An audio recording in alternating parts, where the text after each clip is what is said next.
Everyone. Thank you so much for joining today's Public Health Discovery Seminar Series. My name is Cassietta Trewick. I go by Cassie. I'm one of the admission counselors here at the City Sky Weatherhead School of Public Health and Tropical Medicine at Tulane University. And today I have the honor of introducing Dr. Mark VanLandingham, who is a professor emeritus at Tulane University, Celia Sky Weatherhead School of Public Health and Tropical Medicine. This is his 27th year on the faculty at Tulane. And prior to that, he held academic positions at the University of Texas Medical Branch in Galveston and at the University of Washington in Seattle. Worked as a management information specialist in Bangladesh, as an agriculture extension agent in Thailand, and as a K-12 science and math teacher in Georgia.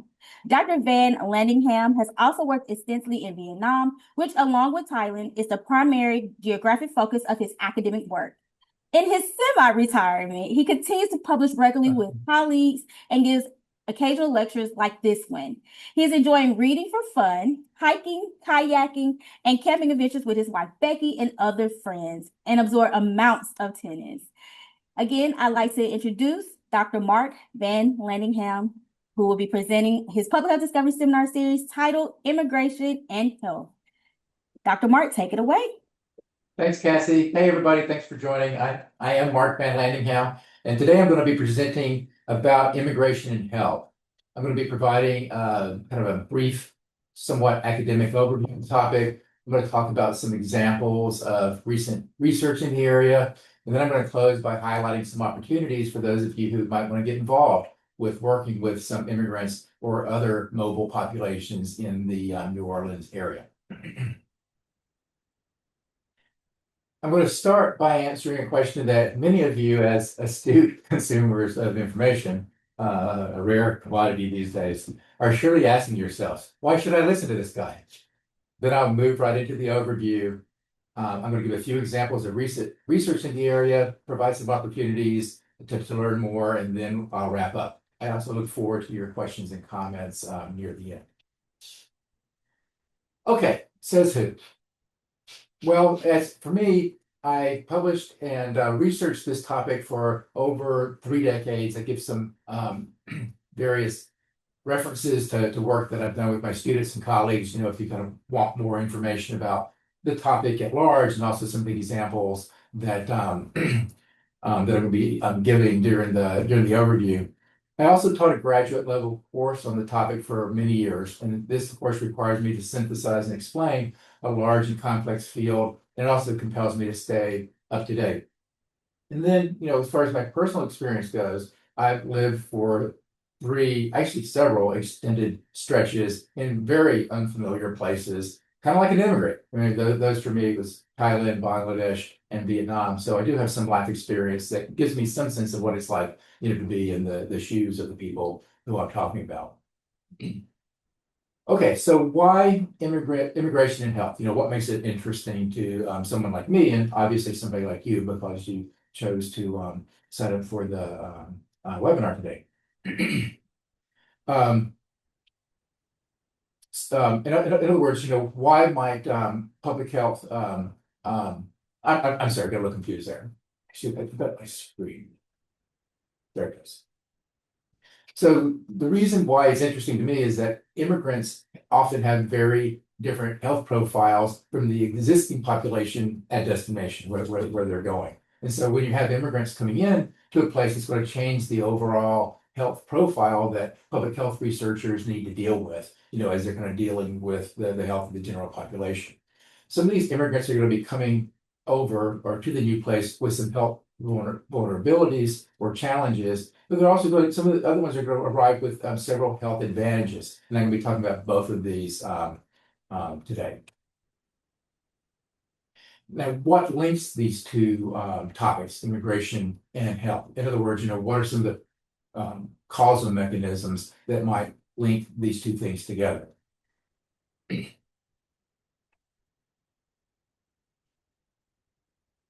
So first, the first thing to say is that the relationships between immigration and health are very complex. Usually we're interested in the degree to which migration affects health, especially if we're in public health, because that's going to present some problems that we need to deal with, with the population, coming over. But it's also important to realize that the arrow kind of goes in the other direction as well. Before people decide to migrate, their health status, especially with regard to are they healthy or not, is also going to have a lot of influence on whether they decide to migrate or not. So migrants end up being very different from people who stay behind even before they go. And one reason for this is that migration is really difficult. And so for people who are frail, they're not going to be willing to kind of undergo that. Good physical health generally makes migration possible, and the converse of that is also true. If you're not very healthy, you're not very likely to take on the challenges and risk of doing that. But then there are other kind of more personality traits that distinguish people who decide to go to someplace new and seek their fortune, which is usually why they go, compared to those who don't. A lot of that has to do with risk tolerance. If you're very tolerant of risk and you're willing to take a chance and you have a lot of ambition, also if you're somewhat disaffected with where you are, that's going to drive you to go, but it's also going to distinguish you from people who didn't go. And so that's why, a lot of the comparisons that we make when we're trying to kind of discern how migrants differ from non-migrants aren't very apples to apples, but because people who go, if you compare to people who kind of end up someplace versus those who didn't go, well, yeah, the impact of having gone to the new place is going to be an influencing factor, and that's what we're interested in. But often we don't control for the fact that they're really different from those who stayed in the first place. So my punchline on this, very subtly marked with 3 stars, is that migration is not a randomly occurring event. Often in the sciences, when we're wanting to kind of compare the impact or the influence of a factor, we will kind of want to do, eeny, meeny, miny, mo kind of comparison. That's what a randomized control trial is. This person gets the treatment, migration in this case, this person stays home, this person goes, this person stays home. And so you of course can't do that, in something as complex as migration. Also, you can't force people to, migrate. So we have to come up with other more statistical and creative research designs to try to tease out these confounding effects. Usually we refer to it as selection, these selection effects that distinguish migrants, from non-migrants before they go. Okay, so migration, of course, can also affect health, and that's generally, the piece of it that we're really interested in. And these influences, of having gone to a new place might be positive and they might be negative. On the positive side, people who go someplace new to the United States, for example, we have had a lot of people, who are coming here, before the present administration. Large numbers of folks would come to seek their fortune, take jobs, that a lot of Americans didn't want to do, but were pretty good jobs for the people coming in, compared to what their opportunities were, back home. And so they end up working long hours and making lots of money and saving lots of money, which gives them access to a better life. They can buy better food. They can buy, kind of a nice car, a comfortable home. So if things work out and they do get a good job, the financial benefit of having come over here ends up leading to a lot of improvements, many of which are going to show up, in health. Kind of obvious. One less obvious is that often when people come from poor and middle income countries, poor countries especially, the environment in that destination, the United States in this example, is going to be a lot cleaner. Especially with regard to air quality. A lot of people who grow up in poorer countries live in households that have very poor air quality. There might be, insects or rodents, that can leave pathogens behind. Often they're burning wood or coal for heat, which also puts a lot of, particulate matter, into the air and can cause a lot of breathing disorders. On the negative side, if things don't work out, if the job doesn't work out, if they're discriminated again, or exploited, or some other bad things happen, they could end up being worse off than they were before they came. They could descend into poverty, and the U.S. is a very difficult place to make ends meet if you're poor, and especially if you're kind of removed from your kind of family and other social networks, that would have provided some protection had you stayed put, where you were. Stress also takes a big toll on health, and being in an unfamiliar place, the United States in particular, is a very difficult, very unfamiliar place, culturally, economically, with terms of religion, also laws, everything here is really different, and especially when people are not so well versed, in English, they're going to find it to be very, very stressful as well. There's a lot of research showing that takes a big toll on health as well. Okay, so let's see. So yes, I've already done it.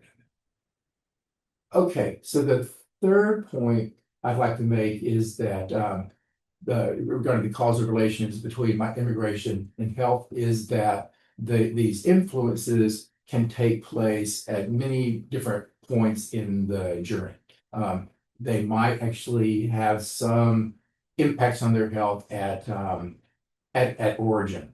On the map, I can't really tell where looks like they're migrating from Brazil to, I don't know, maybe Japan or something. But it doesn't really matter. The point is that these influences might actually occur when they start out. For example, if the place that they're leaving is disrupted, by a war or societal breakdown, a famine, things like that, that their health is going to be compromised at origin, even before they go. As they make the journey, and there's a lot of material to use on this, especially from immigrants from South and Central America, or from elsewhere, from Africa, that are trying to get into the U.S. and then kind of start their journey, through South and Central America. Lots of hazards, on the way, from bandits, police, exposure, to the weather and other things. So during the journey, there are also lots of things that can go awry, that have a negative impact on their health. And then again, at destination, there's also going to be some challenges there. Many of which I just spoke about. Let's see if I can get my pointer.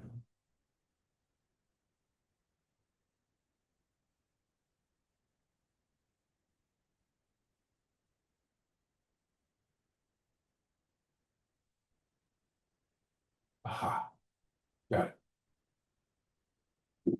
So my fourth point is that these are all things that make study of the relationship between migration and health, quite difficult. Is that this kind of concentration, or the fact that the decision to migrate, it often co-occurs with other things, with other attributes. It kind of makes it difficult to know what's due to migration in terms of the impact on health, and what's due to other things. Migration varies by age group, mostly young adults, who take on this challenge. Economic status: rich people often stay put. Poor people might not have the wherewithal to make the trip. So it's often people who aren't desperate, have enough money to make the trip, but also realize that there are opportunities to do better, where they go. Social support is very important, because it's often the social networks of people who from your village who have gone to, say, Houston area, to work in an industry, who kind of try it out and then learn the ropes, and then they kind of bring other people over. That kind of reduces the cost, for subsequent family friends to come as well. So social support, social networks is a big factor. And I've talked about your risk tolerance already. And then finally, the final issue that makes the study of these things complex is that immigration or migration is going to be affecting health within a dynamic social and economic structure. Take, for example, the changing political climate with regard to immigration going on in the U.S. right now. If these changes make it a lot more difficult for immigrants who are here, with papers or not, to access healthcare. It's going to increase, economic and other types of stressors, given the much more difficult, environment. So it's not just, political change in the places where they're coming from, but also political changes at destination. Again, here, talking about the U.S., you will also kind of muddy the waters as we're trying to figure out, what's causing what. So with all this, these kind of complicated things going on, a while back, one of my doctoral students, Hong Yun Fu, for her dissertation work, related to some of these, came up with this figure, to kind of show some of these major factors that are going on as we kind of try to figure out, what to what degree migration is going to affect, the eventual health outcomes. You've got to consider what led to migration in the first place, and then who ended up going versus who ended up staying home, because that kind of gives you a select group of people different from those who stay back. A certain type of people who are going to end up migrating. Social networks are going to play a role in determining whether you decide to go, and then also what opportunities are going to be available once you kind of get to where you're going. Once you get to where you're going, there's going to be all sorts of new opportunities and new hazards. This is kind of considered, part of what the effect of migration is that you're kind of putting yourself into a new place with new challenges, but also new opportunities that are going to end up having impacts on your health. So this is the area that we're kind of usually interested in, but you've got all this other stuff going on too that you need to try to tease out to kind of see what's really being caused by the thing that you're interested in.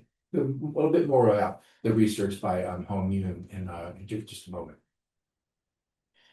So a lot of limitations that have made progress in the field kind of less robust than they might have been is that the field has historically used a lot of cross-sectional research designs. And what that means is that kind of one point in time when you would, for example, if you were wanting to look at people from Honduras, migrants from Honduras coming to the U.S., many times researchers are kind of limited to a cross-sectional research design, where at one point in time, you look at the Hondurans working in the U.S. and the Hondurans that stayed back home, which has a lot of problems, that I've already, spoken about. And it's hard to get away from those problems or around those problems with a one point in time cross-sectional design. It's also always difficulty in finding or deciding what the ideal comparison groups are. Vietnamese tend to do quite well in the U.S. environment for reasons that I'll talk about, in a bit. It's kind of hard to know to whom would you compare them to. Whites who are kind of multi-generational folks in the U.S. I mean, that tells you something, but it's not great. Vietnamese who didn't come, who stayed back in Vietnam, a little better, but it's still going to be confounded by the fact that those who came were different from those who stayed behind, even before they left. So finding an ideal comparison group is a challenge.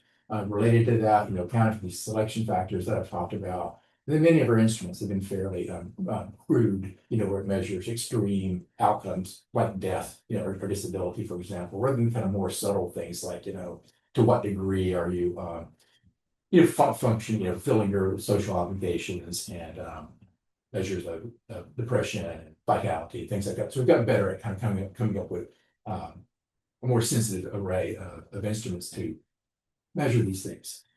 So that's one of the recent advances is kind of more sensitive measures of health status. Longitudinal designs have helped a lot.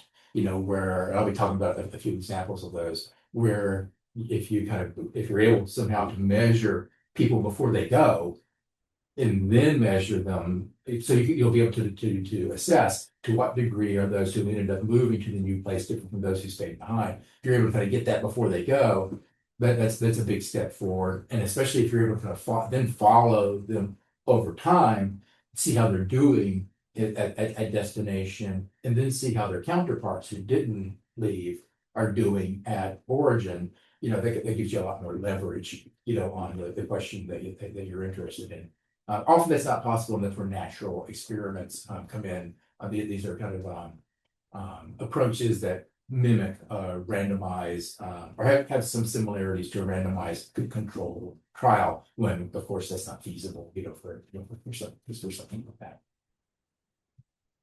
Okay, let me give a few examples of some work in the area that I think will drive home some of these challenges and some of these methodological breakthroughs that we've had over the last decade or two.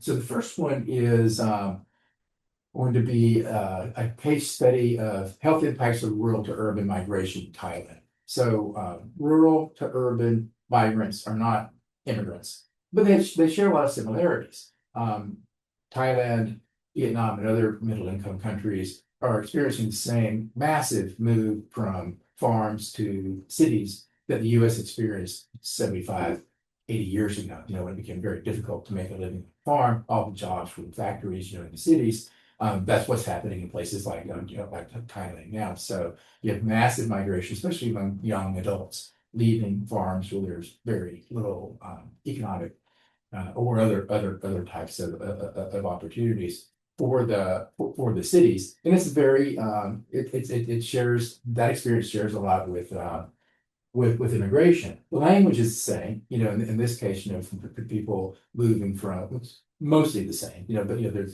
dialects are different, and just the people's way of talking and acting. It's been cultural shock, to go from the countryside in Thailand to the city, just as it was in America, when this was happening here.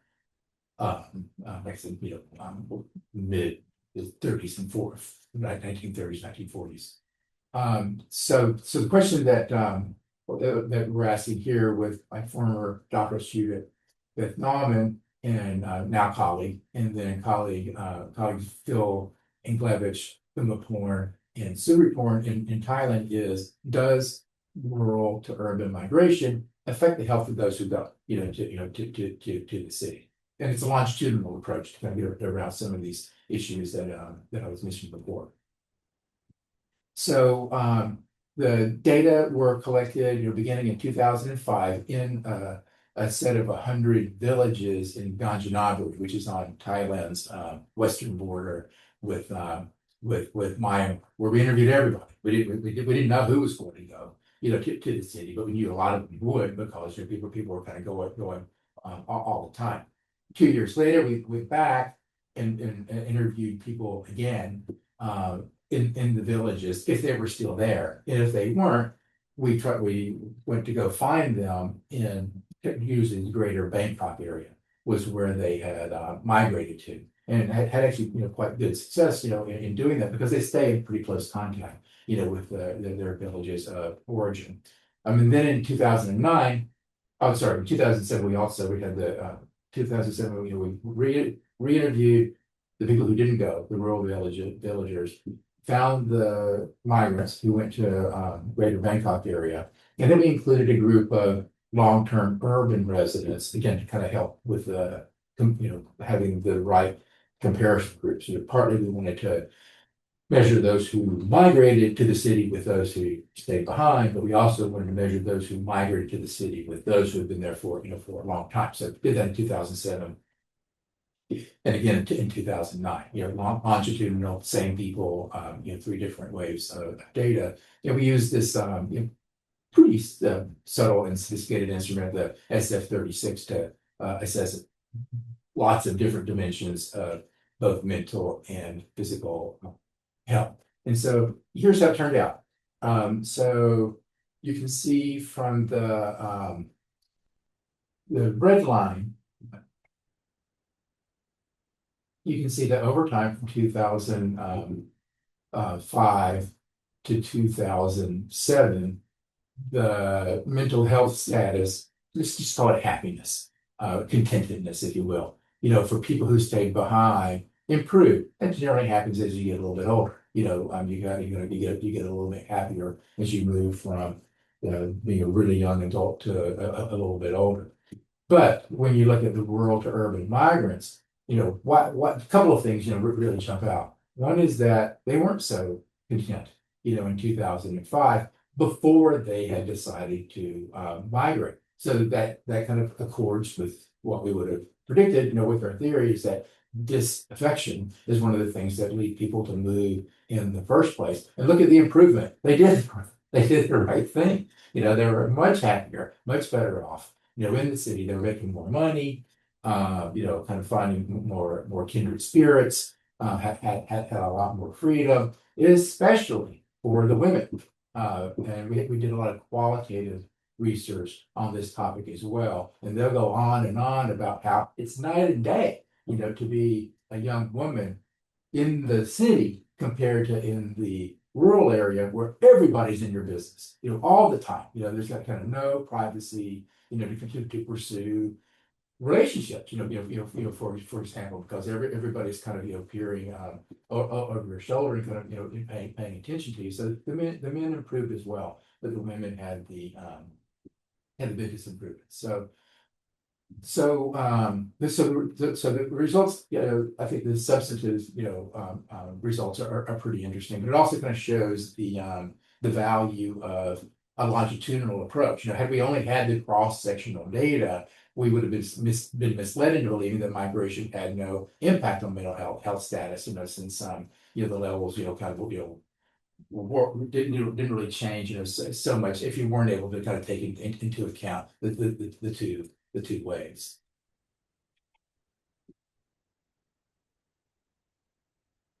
Okay, second study. This one is international migration, so it does deal with immigrants rather than rural to urban migrants. So this is a study with Hong Yoon, who I mentioned before, and the main question we're addressing here is, does international migration, in this case, from Vietnam to the U.S., affect the mental health of those who come over? And if yes, in what direction and in what degree? And again, this is complicated because you need the right comparison group, and then you also kind of need to take into account selection. Those who ended up leaving Vietnam after the collapse of South Vietnam after the war, which they call the American War, they call the Vietnam War. After the collapse of South Vietnam in 1975, people who came over had it was not a random sample. They had a certain set of characteristics that distinguished them from people who didn't. So in this case, I didn't have longitudinal data. I certainly was not in South Vietnam in 1975, collecting data as the place was falling apart. And so, but this was a question that my colleagues and I were really we're really interested in. And so, we kind of explored this idea of a natural experiment, something that would approach the kind of randomized control trial, meaning mo, kind of distribution of people into experimentally and control groups. And so what worked there was a big change in policy happened in 1989 when the UNHCR got involved with the repatriation of Vietnamese who had left Vietnam, wanted to come to the U.S. or France or Canada or Australia, and we're kind of in these countries of first destination: Thailand, Philippines, Malaysia, Indonesia, Hong Kong, and they were just kind of hanging out there in these kind of very difficult refugee camps, and so so a lot of them were repatriated. Some of them ended up getting to go. If you got there kind of before then, you almost automatically got placed in a country of final destination, the U.S. being one of them. Became an after, just after that, the door was kind of closed, and you were repatriated back to Vietnam. So these two groups, the returnees back to Vietnam, and those who went to the U.S. were kind of selecting on the same characteristics. It took a lot of courage and some resources to leave South Vietnam in the middle of the night on a boat. Very expensive, and dangerous, to go. Have to be highly motivated, to do that. So they're all selected for these same, characteristics, but by twist of fate, some of them were repatriated. Whether you kind of got into, say, Hong Kong, before the door closed, they were repatriated back to Vietnam. Those are the returnees, and you got to go to the U.S. And so the comparison here is between those who were successful in going to the U.S. versus their counterparts who wanted to go but were repatriated back to Vietnam. They're far from perfect, but there you have the natural experiment design, which is kind of the fundamental approach to this particular study. So here are the results, and a major finding. Lots of papers on this particular study, but a major finding was that the Vietnamese immigrants actually did worse than their counterparts, the returnees back in Vietnam, on this kind of major subscale that we're interested in. Vitality, energy, and fatigue is what we call it. But so they did worse, on that. U.S. is a really difficult place, very unfamiliar, really long hours. A lot of these people had pretty high level positions, back in Vietnam, and they were ended up sweeping parking lots, to kind of get their children in school in America and prepared, to do well in the next generation. Very difficult for the generation who came over. But we also found that the extremely close-knit features of the Vietnamese enclave. There's some on the west bank. It's kind of centered out in eastern New Orleans. Very tight-knit, very Vietnamese. Signs are in Vietnamese. Stores are Vietnamese. It's a very Vietnamese place, and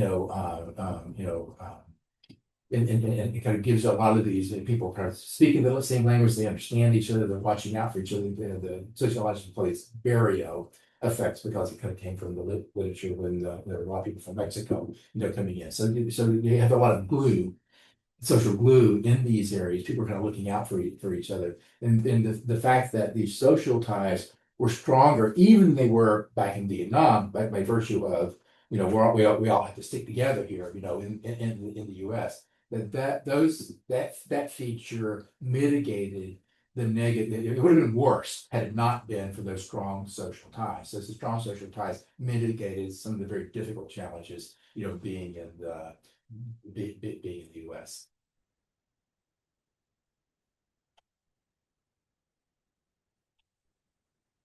And then the third and final case that I will talk about is a study of how the Vietnamese fared during Hurricane Katrina. This is with my former doctoral student, Lung Vu, who's featured in this photo here, doing a interview soon after Katrina in the Vietnamese community.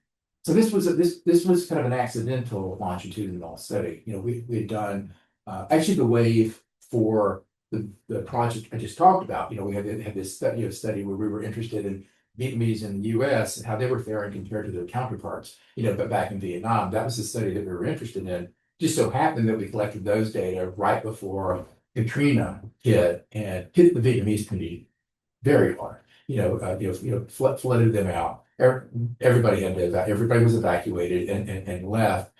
And so then we realized that, we got another opportunity for another kind of natural experiment here. That we kind of accidentally have this pre-disaster data, which is pretty rare, because nobody knows when these things are going to happen. And we were able to leverage it, and so we kind of realized that we can follow this community, for a few waves and see how they were doing. We know how they were doing beforehand, and so we kind of have this ability to control for these confounding factors that would otherwise make it difficult to kind of see what impact Katrina had, because we kind of knew how they were doing beforehand. So this is a study of the Vietnamese immigrant community after Katrina.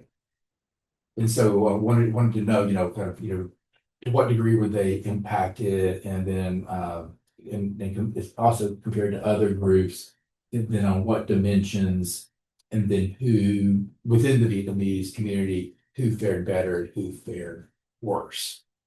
So, all right. So one kind of major, one of the more interesting, did several papers on this one too. That if anybody's interested, I can direct you to them. But one of the things that I thought was most interesting was um,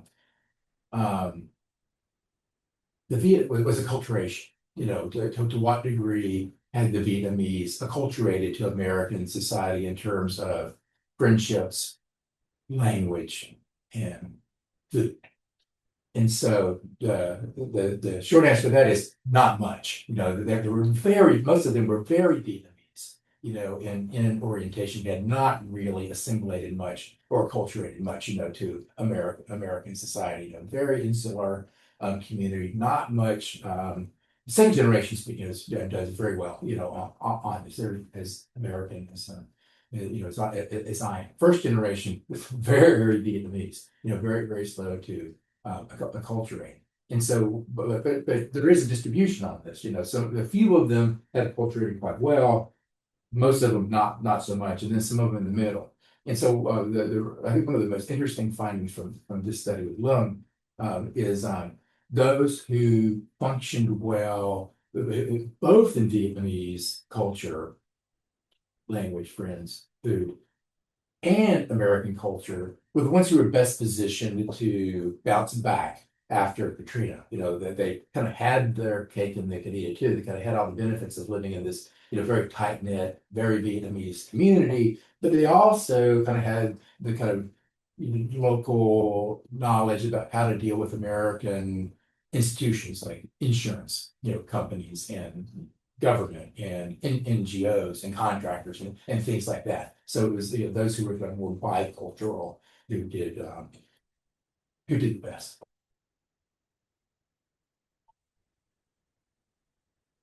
Okay. So a few spin-off projects, on this is as I started to kind of realize that Vietnamese are doing really well, relatively. I mean, they're big impact, especially 1 year after depression, unemployment, lot of health challenges, a lot of damage, and it struggles with contractor. First year was bad. Second year, yeah, as it was for everyone.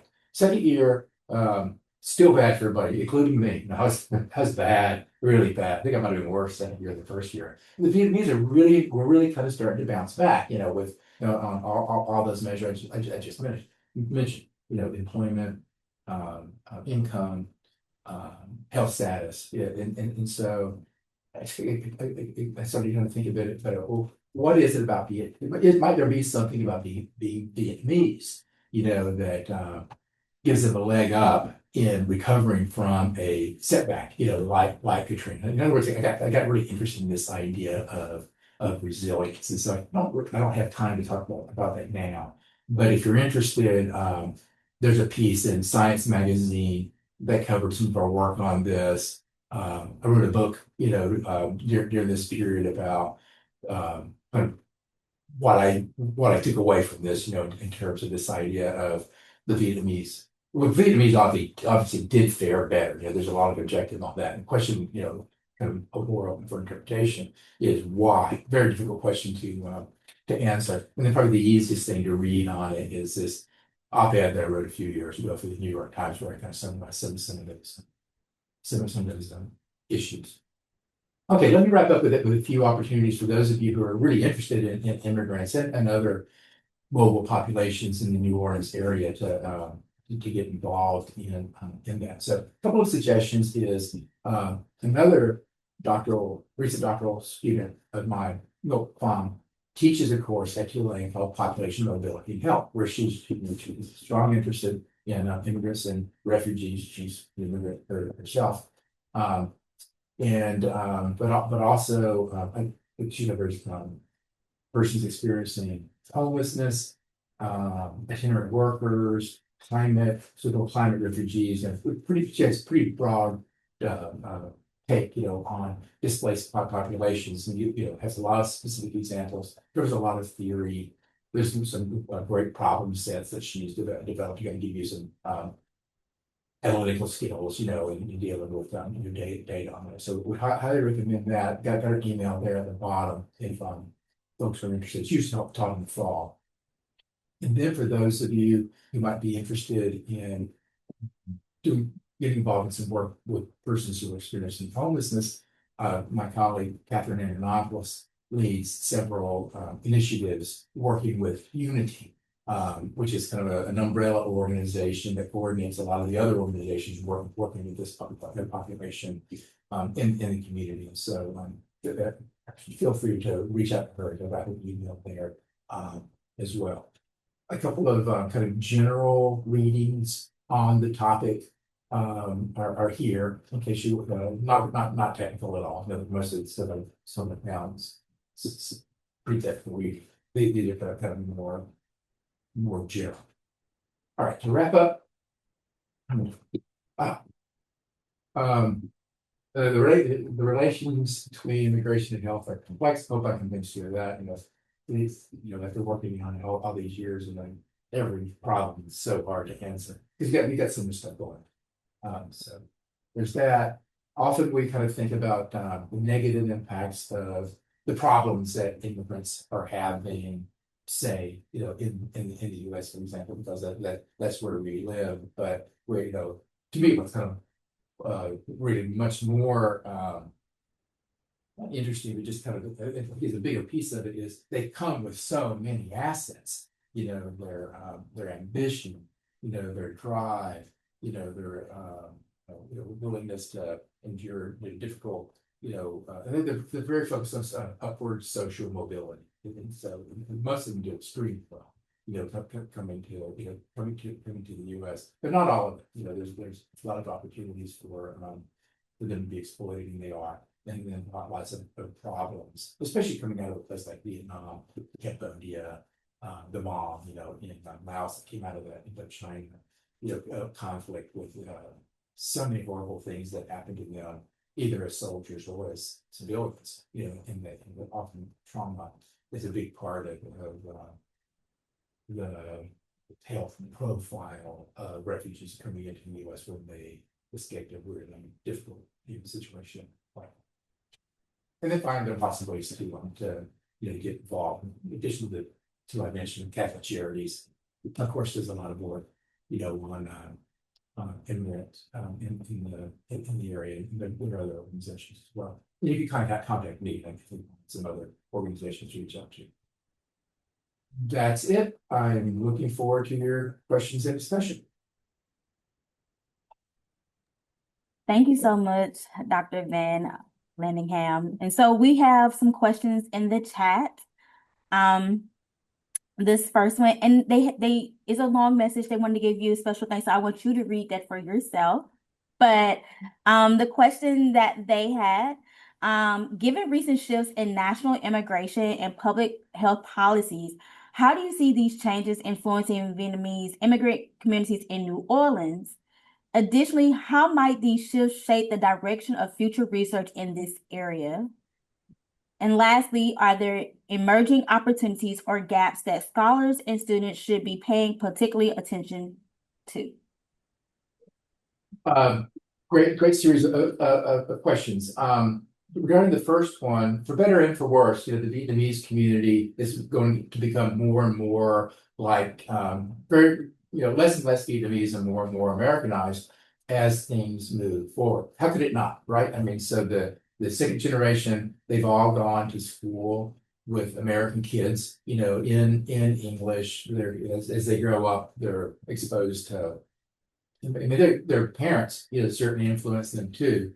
And their grandparents, talk to any Vietnamese second generation kid, and they'll kind of tell you about being pulled in different directions. Is really difficult. In fact, there's a really great academic literature on that too, that kind of be betwixt and between these ideas of how kids should behave in the traditional, in the old country, versus kind of what they're exposed to in the US. But as time goes on to become, more and more Americanized, and not all a bad thing. The parents really struggle, with first generation really struggle, with poverty, when they came over, and long hours and really difficult,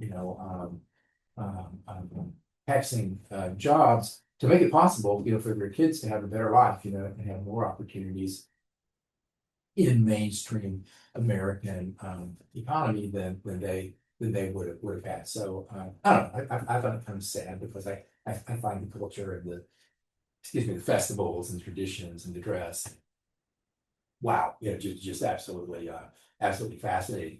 In Vietnam, but also just the way that the Vietnamese interpret, kind of, it's not really Vietnamese as the Vietnams are. They have their own kind of Vietnamese American, way of doing things, and I hate to see it go away. But it always does. After several generations, how could it not? And so they do what they can, to offer language classes, in the community. And a lot of kids, take them to Tulane, also I've taken Vietnamese classes with a lot of second generation Vietnamese there too. So there are ways to kind of slow the process. I think a lot of second and third generation Vietnamese will always be really interested in kind of embracing the place they came from, as do people from other places. So yeah, it'll more and more of a melting pot anyway. It's like a part of the gumbo, where it's a little, they have kind of their own distinct, characteristics, as does the okra, in the gumbo, but kind of becomes, more of a messy, part of the big, broader, messy society. Cassie, could you read me the second part of the question again? Yeah, sure. It says, additionally, there were three questions. So the second part of this question was, additionally, how might these shifts shape the direction of future research in this area? And lastly, are there emerging opportunities or gaps that scholars and students should be paying particularly attention to? One of the biggest challenges to work in this area, and I would say health research in general, is that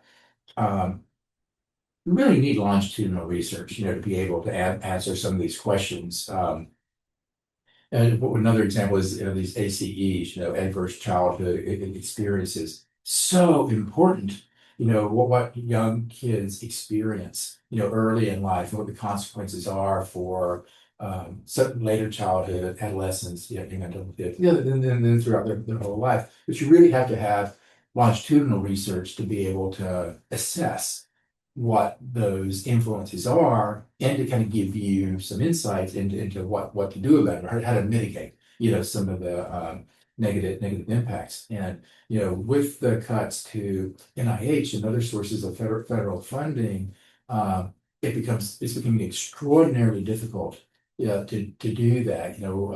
Some of these studies have been discontinued because they're expensive, to collect these data and follow up with people, over time. They're expensive, but indispensable, if we're going to be able to accurately measure the influence of things like ACEs, migration experience, and things like that take quite a while to pan out. So extremely important that we somehow reverse these cuts to federal funding of research, as quickly as we can.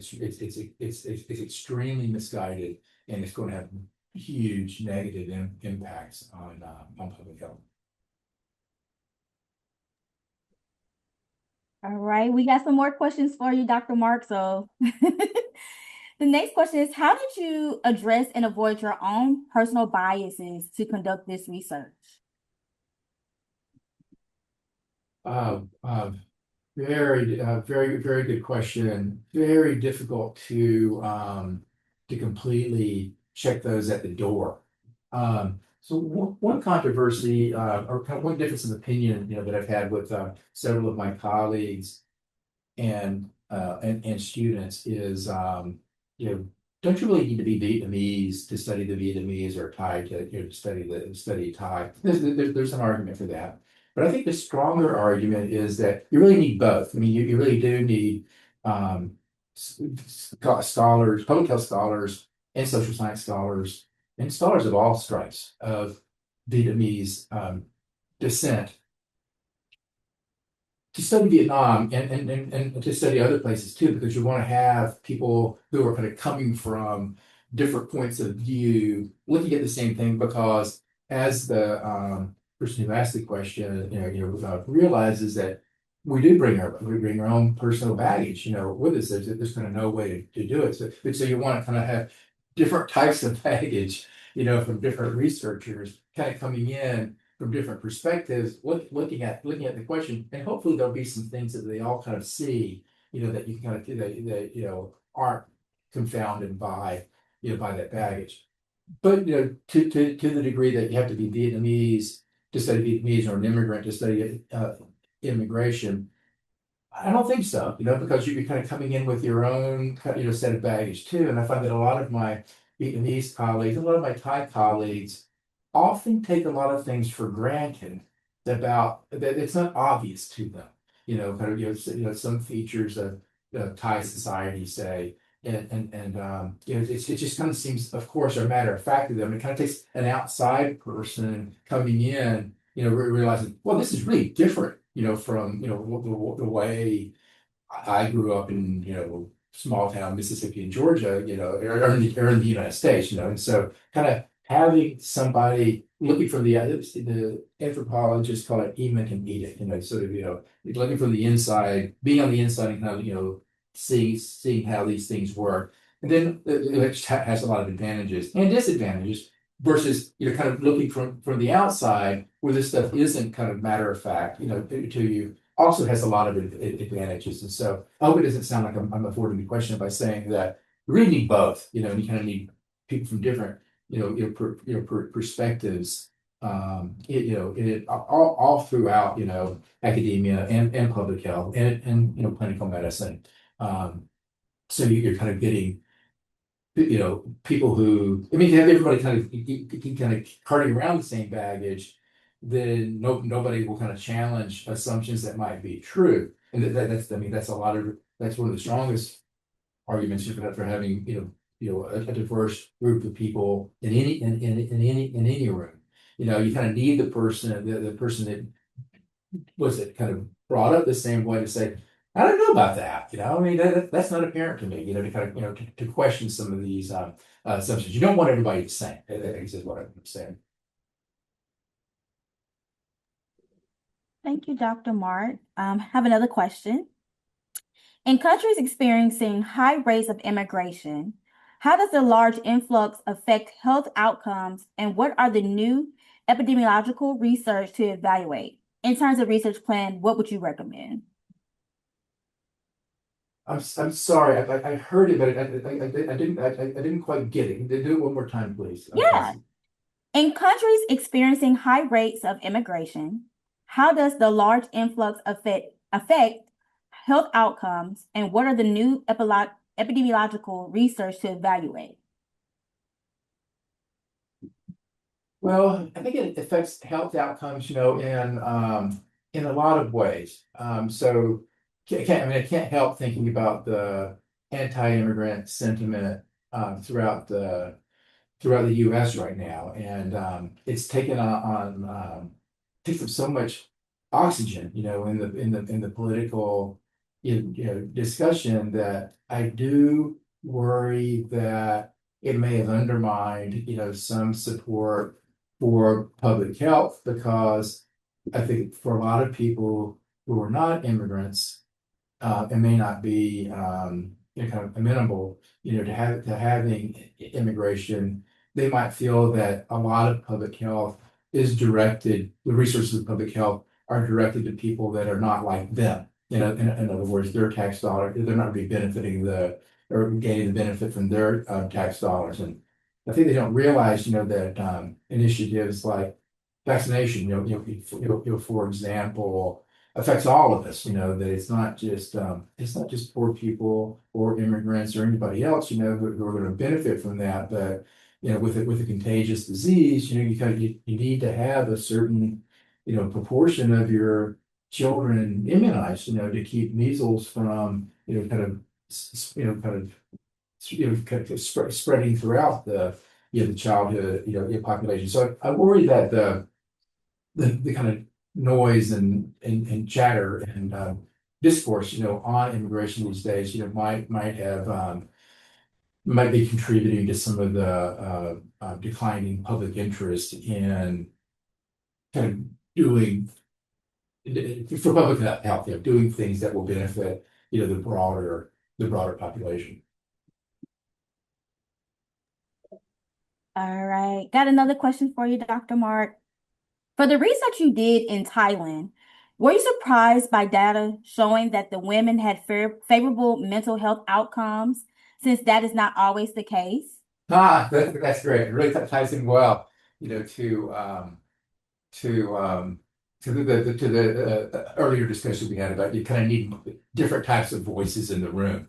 And so I remember, when kind of seeing that outcome, when seeing that, kind of first kind of got that outcome, I'm kind of going, huh, I wonder what that is. And so Beth, my doctor says, are you kidding me? I mean, imagine what it's like, to be a woman in a young woman in a village where everybody's, I mean, guys kind of, this is true in the US too, but it's even more true in Thailand, where guys are giving a lot more latitude, to explore and go out and drink and whatever they do, without a whole lot of parental supervision. That's true in the U.S. too, but it's even more true, in Thailand. And so Beth, right away, being a woman, was of course it makes sense. There's just gonna be so much more opportunities to explore and talk to people, without excuse me, without generating a lot of gossip, that they would in the village.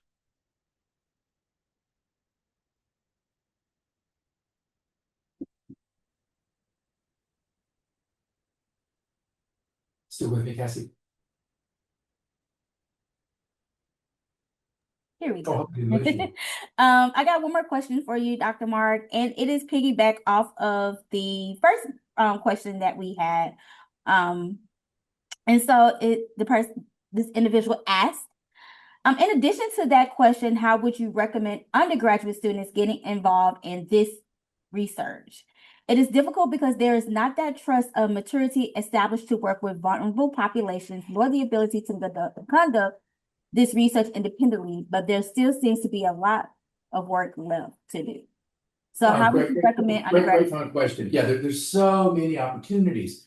One is I can't overemphasize how great this course is that NGOC FOM teaches in the School of Public Health, and so it kind of gives you a really broad overview. Lots of guest speakers, from these organizations that are working with immigrants and other mobile populations, including Unity. And so the course, provides a lot of opportunity for students to get involved. It's a graduate level course, but there might be opportunities for undergraduates to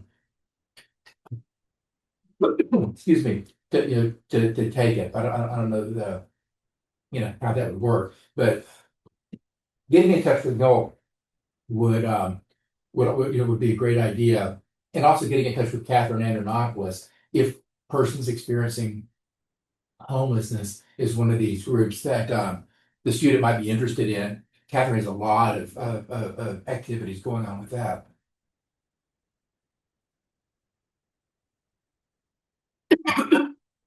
I think that there might still be a volunteer experience or public service experience required of Tulane undergraduates. And so working with one of the organizations that are out in the Vietnamese community, or with immigrants more generally, Catholic Charities would be a great place to start.